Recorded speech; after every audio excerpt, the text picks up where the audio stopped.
Now, have you ever wondered why there has not been a single arrest involving forex scammers in Kenya? Yet on Instagram and TikTok, celebrities and self-styled gurus flaunt lavish lifestyles. Yes, expensive cars, you have seen them, and they claim to be instant millionaires thanks to forex. But what is the reality behind those rented Range Rovers, Mercedes-Benz, and Gucci belts? Of course, what is behind are endless scams, thousands of victims losing money, and still no accountability. Today here on Katiba Ninja, we are going to slice through that circus of nonsense and expose how that scam works, who's involved, and why the law seems to be taking a nap. Now, let's first start with the legitimate side, because honestly, forex is real. I will not take it away from it.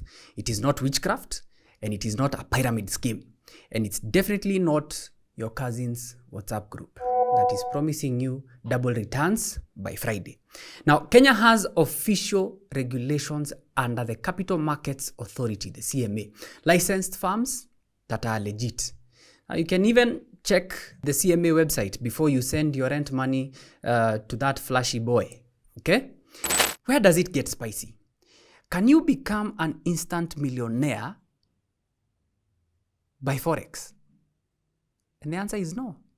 Unless, honestly, your father is literally printing dollars at Delarue. In fact, 70 to 90% of retail traders lose money. And this is according to multiple reports from the European Union and the UK financial regulators. You go check it out. There's a report there. Most of them, they lose money. It's 70 to 90%. You put in your money there, you understand that this is a risk I'm taking. 70% says at the minimum, 70% you're going to lose your money. But on Instagram, they will not tell you that. On YouTube, they will not tell you that. Instead, you will see your favorite forex guru leaning on a rented Range Rover, captioning, "Hard work pays." Sure, bro. But whose hard work? Unless you are making money through other backside methods, eh? Now here, meaning is universal, however you interpret it. Let's talk about these scams.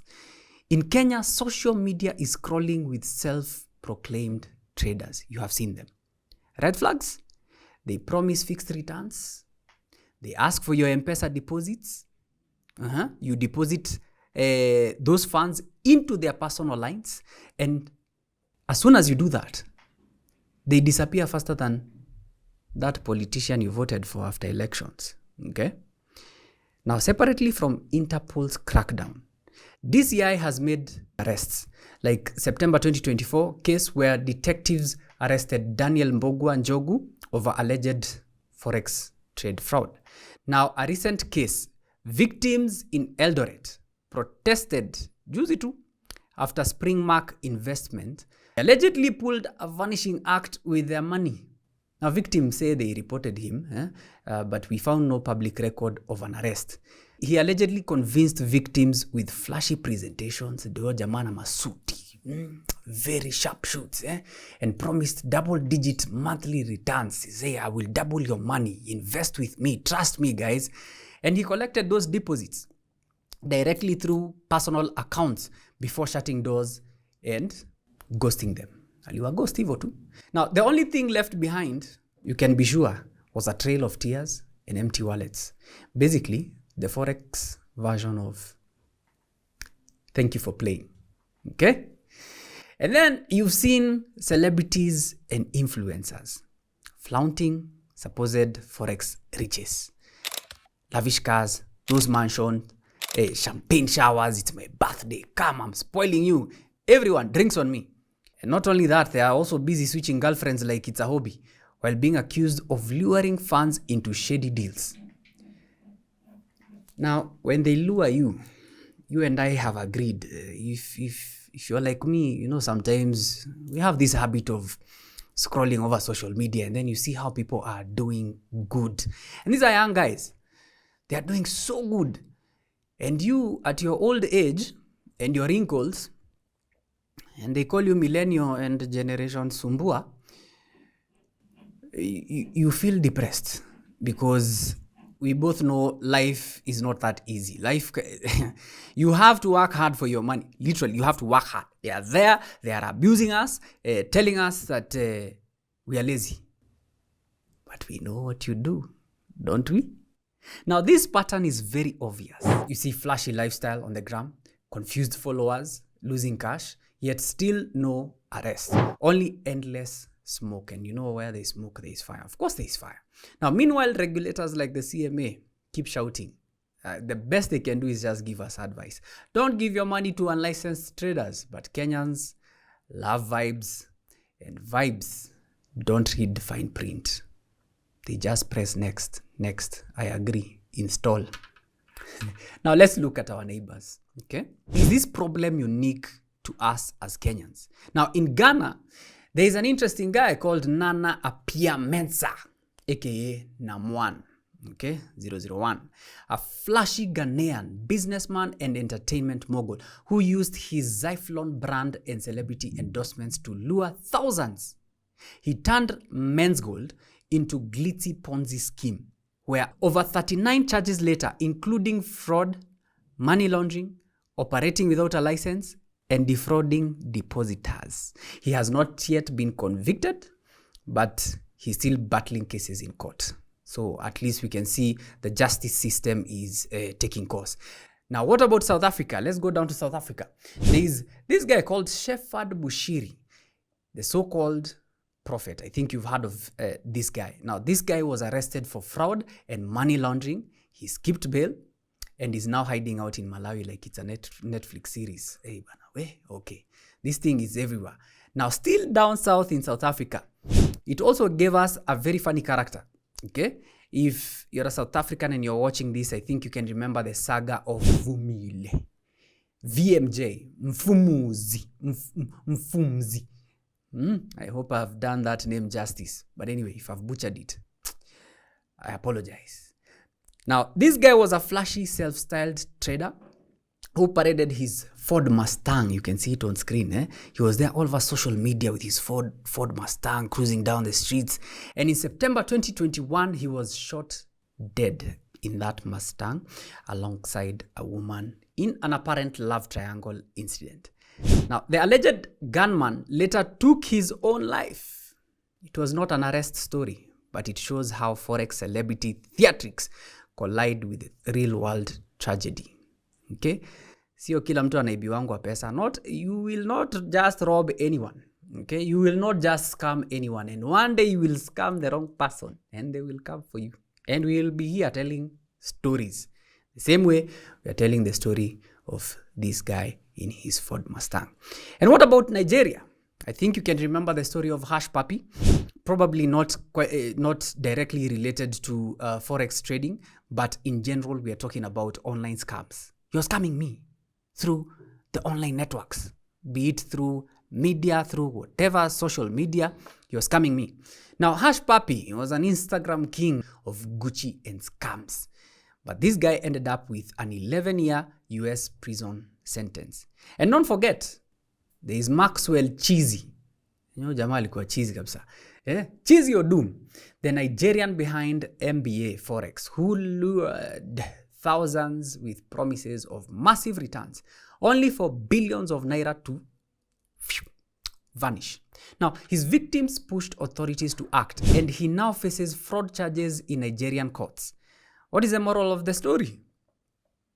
When foreign governments get involved, the flex ends in handcuffs. To bring it much closer home, you remember the story of just the other day, Interpol in 2024.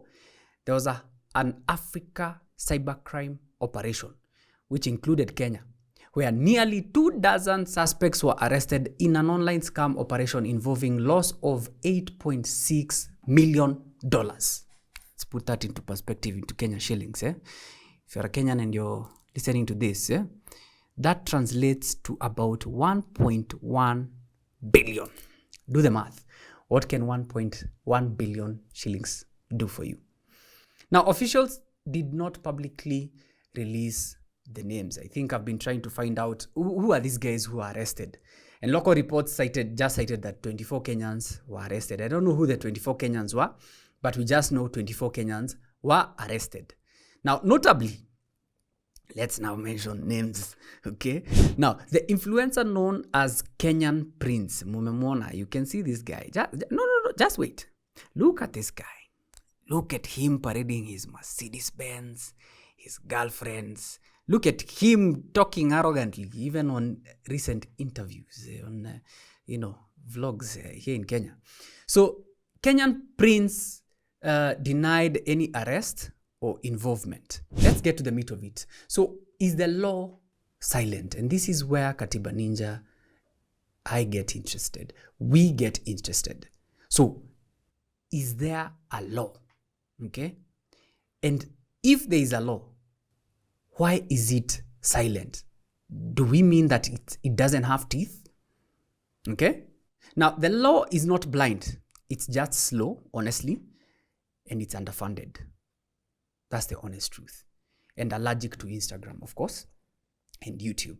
Now, CMA regulates licensed brokers, but most scammers hide behind education. I think you have seen them trying to get people, come, I'll teach you how to trade. In fact, when you don't seem to understand what they're teaching you, now they tell you, I can actually do it for you. Give me your money. And that is where the catch is. So that education means running so-called those mentorship classes, okay? They will sell you those signals. So it's either they sell you those signals or they coach you. You pay for those for that coaching, or you give them your money for them to trade for you.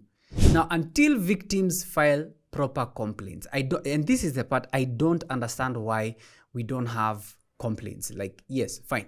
Guys will tell stories. Hey, Maze, I put money in Forex. We ran at a loss. I lost money. It ends there.